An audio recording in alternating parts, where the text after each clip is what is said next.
denim evangelist I see here. Thank you, Sandeep, for organizing this event and giving me opportunity for this show. Let me talk about that. Today, I think I feel very happy when you have that theme of this event is green age. It's actually, if we see denim we have come long way. Perhaps denim in that whole textile and apparel is the most loved category, which we have seen so much excitement in last 1 century. It's known for that comfort, style, fit, and this particular category of denim and jeans, I think so many recession come, pandemic come, but this is the category which always bounce back much faster than any other category. So I feel very delight and happy that you have taken theme of this show as a green age, because after 2 years of pandemic, we all are in that negativity, in so much kind of not attending event, not traveling, not meeting people, and even that sun is same, but we are not able to recognize. So this is perhaps good opportunity to break that mindset that 2 years so much negativity, pessimism. As industry, we have seen in that concept of sustainable or any seminar, I was always told that we work in an industry which is second most polluting industry. This is that connotation and starting point I hear everywhere, which is most polluting industry. But same time, this industry is generating, is the one of the largest employment generation. And if we see that gender diversity, equitable growth, women is the largest employer in this sector. So with that, I would say, though denim traditionally is known as a category in our textile and apparel sector, is considered one of the most polluting. Plus, we always back when I started my career, and one of the induction I was given in some unit in near Delhi, and I asked what is the unit address, and simply I was told you go to the unit where you will find that blue water coming out of that, and that was the induction I was given. I found that unit because blue water was actually coming out of it. So in 3 decades now we talk about not blue water coming out of it. We see today blue economy, how we save the water, how we save the resources, how we save material. And with that philosophy, Aditya Birla Group, which I represent fashion retail business, we are one of the leading fashion retail company in India. We have 15 brand, all that most loved brand from Louis Philippe, Van Heusen, Ellen Solly, Pantaloon. I can name it, it is 16 brand. And still we are on that trajectory of acquiring or building more brand. We just acquired Reebok last month. We are launching D2C business, all the designer wear brand from Masaba to Tarun Telani to Sabyasachi. We have been entering this space. But let me tell you that if we originally talk about our company, it's Madura Garment, and it was known for that formal wear category. We have seen in last 1.5 decade, not only growing formal category, the way we have entered into that denim and casual category, perhaps it is the most growing category for us. And this category, we see one side lot of growth, because now all that millennial is asking denim. They love the casual and denim. With pandemic, even that acceleration has gone higher. But same time, they ask brand to be responsible. They ask product to be ethically sourced, manufactured, and they look for that some sort of responsibility of brand and manufacturer to be conscious about that planet and water and other related environment issue. So with that, we started our journey almost decade back in sustainability. And our philosophy is very clear. It's not about talking point, it's more about doing. When we say doing, we said that our intent very rightly, we want to work on the three pillars of sustainability. One pillar which is very, very important is as a responsible organization. It's responsive or stewardship. How as an organization, how as a leading company in fashion and retail, we look beyond compliance. Not only looking at local compliance, but looking all that global and international compliance, which is beyond that today standard, which look into that standard of what it can be coming in future. Second pillar, which is very, very crucial to make on-ground actionable thing, is that stakeholder engagement. How you get all stakeholder, internal and external, on board to make that change happen. Your partner, your supplier, your employee, your society, your customer, consumer, how you bring them on board, something to co-create and collaborate for that change to happen. And third thing is that as a business, what you are doing to make your business future-proof. It's not about that one pandemic or one recession.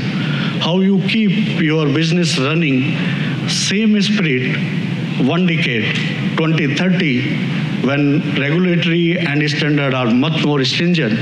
Even looking at 2050, because this is the industry and time when I see that all that what we call Gen X, Gen Y, Gen Z has to work together to make this happen.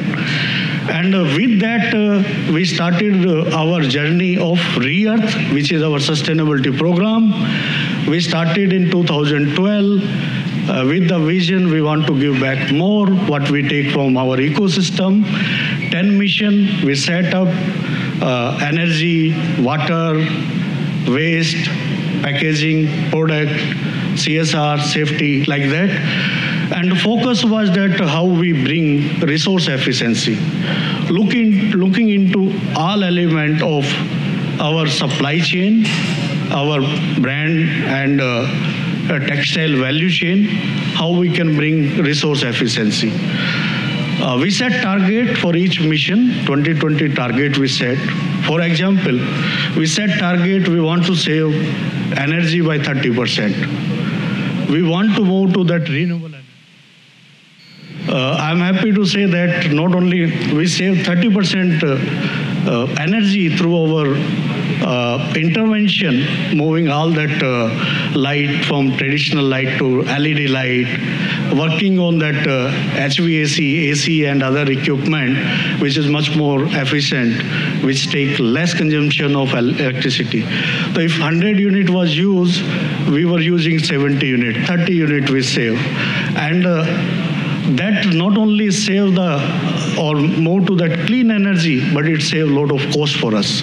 So all these wastage of energy, water, give us hope that we can do something better. For example, water. Today we have that water, most of our facility is either water neutral or water positive. 75% of water is either recycle or reuse. 45% of water is coming through renewable sources. Perhaps in India, we are the first one to eliminate single-use plastic as a carry bag from our retail store. 2016, we eliminated. And all these things not only help us to move to that sustainability as a part of business operation, but it encourages our employee, our partner, our supplier to also do something more. we have that zero waste to landfill. None of our waste in our operation goes to landfill. Either it is recycle or reuse, or it is very small part is co-process. 99.8% of our waste is recycle or reuse. So these are the things which we have seen. Even in product also, we started early adoption of the sustainable concept. We have 5 attributes to claim it: sustainable product, raw material, manufacturing process, packaging, sustainable livelihood, and other things. And these things give us, when we achieve all that target of 2020, that we decided we need to do something better and more. How to move from that internal resource efficiency to resource optimization. And a lot of our partner, supplier, vendor who may be sitting here, they know that how we started even for denim industry, something called life cycle assessment study, and based on laundry audit system, LAS system, almost 4 or 5 years before. Because we feel that all that change need to come from that all stakeholder in that value chain. Now, I think I feel that lot of earlier people talk sustainability means put some green poster somewhere and everything is done. Green is color, but actual sustainability is the mindset and approach. What you do on the ground, in that your manufacturing process, in your retail operation. Today, 34% of energy comes through solar rooftop, and we have set target it need to move to 50% in 2025.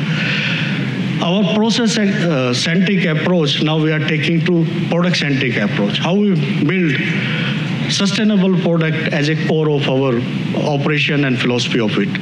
And to do that, we have taken that something called life cycle thinking. How you design, how you develop, how you manufacture, how you supply, how you take logistic and everything for retail operation till it reach to consumer.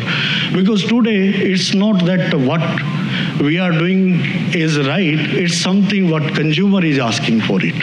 Customer is asking it.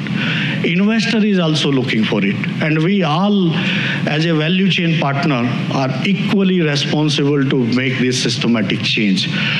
And I feel so happy that many of us sitting in this room is already taking that step to make it. Because today, I don't think I've seen any unit where I can go and say blue water is coming out of that unit. Now people talk about zero liquid discharge. People talk about green chemistry. People talk about that what is a safe and environment-friendly unit where we can go for these kind of things. Even for 2025, we have taken one of that very critical target is that all our operation will be green building certified. In India, we are the first company to have our warehouse getting green building CII IGBC certificate for platinum standard. Even now, most of our factory and facility is adopting that US Green Building Council or India Green Building Council certificate for green manufacturing or green facility. When we say green, it's not about that getting the certificate. It's about the most resource efficient manufacturing unit. You have almost taken care of all element of water, energy, carbon, waste, even that in plant design and layout, you take care of that all that element of green building. Even last month, one of our factory got that lead, again maybe in our sector, first to get net zero water certificate. Means what we take water, it's 100% sufficient for our requirement. So these kind of things give us a lot of hope, and I feel that this is the decade for India to act on, and this is something which we all has to do together. It cannot be done by one person, one company, and one region. It is something which we all has to do it. More than that, you as a manufacturer or a brand, you all are consumer. How responsibly you use your product. And I've seen that denim and jeans as a category, it has high fashion, it has best fit, it has very comfortable, but same time it has a lot of longevity and durability. You don't need to do multiple washes, you don't need to waste ironing, water, this and that. This is the category actually by default, consumer mind, it is more sustainable. Only issue is that textile and garment wet processing, where we have to act fast, we have to make it happen in mind of consumer, in mind of brand, in mind of everyone. Because that denim, to produce one denim, we all know how much energy is required. How much chemical you need to overdose from bleaching to this and that. I still remember denim means putting a lot of bleach. Denim means doing a lot of sandblasting. But all these things are traditional, which was in past. Now people are moving to that zero water. People are moving to using technology to have less chemical. People are using to have less water or carbon. So these are the things which I think we all has to do. And I will leave that three thought which we all has to work and act on it. First and foremost, for any systematic change or any change to happen, 2030 is not too far. We have seen in COP26, India has signed the pledge. If we have to take lead, first is that this industry has to leapfrog through innovation. How we get innovation and product development as a core of everything, because innovation cannot be done by one person. It needs to be done together in entire value chain. Something needs to be done in fiber stage, something needs to be done in chemical industry, something in fabric or in garmenting or in wet processing, which has to bring changes for that innovation and innovative solution. So innovation is key to bring that change and systematic improvement for our sector and industry. Second, we are seeing that technology. We can't be away from our mobile and app for even 30 minutes. So if we are seeing technology as a key enabling for our lifestyle, how technology can be useful for our industry. And I feel that it is time us to adopt more and more technology. Digitization and technology will bring that change much more faster. It will not only save our cost or resource efficiency, but it will sustain our business in longer term. Third thing, which is again very, very critical, is that we all need to collaborate. It cannot be done in isolation. If we have to collaborate, all that industry people have to come together and co-create. And these kind of event is sharing the knowledge, sharing the best practice, sharing the innovation. Something even I've seen that within that exhibition, you find that two competition, even sharing innovation face to face. So this is healthy competition which encourages people to collaborate and co-create. So collaboration is something which will make this industry future ready for 2025 and 2030. And last but not the least, we all citizen are passionate to do something which is for our next generation. And rather than giving all that gyan, we need to do it ourselves. One small step, one big step, we all need to take to make it happen. And I believe this is a time for us to act. This is a decade of action, and this is a decade of our India. And I feel this is the decade of our industry to shed away the tag of most polluting industry and to make it more equitable, environment friendly, and maybe most loved product category and industry for next generation to love it with fashionability, sustainability, and maybe that moving from that linear system of manufacturing to circular system of manufacturing. Because denim is the category where I have seen that product is used till it is the end last, and even in last also it is either reuse or upcycle. People make bag of denim, people make some other cloth of denim, so it's never gone to that landfill. And this category and this business and this industry can survive and sustain if we all work together. With that, thank you Sandeep and Denim and Jeans Show Company for organizing this and giving me opportunity. I wish we have that 2 days of learning and success to collaborate and co-create something for our future. Thank you very much.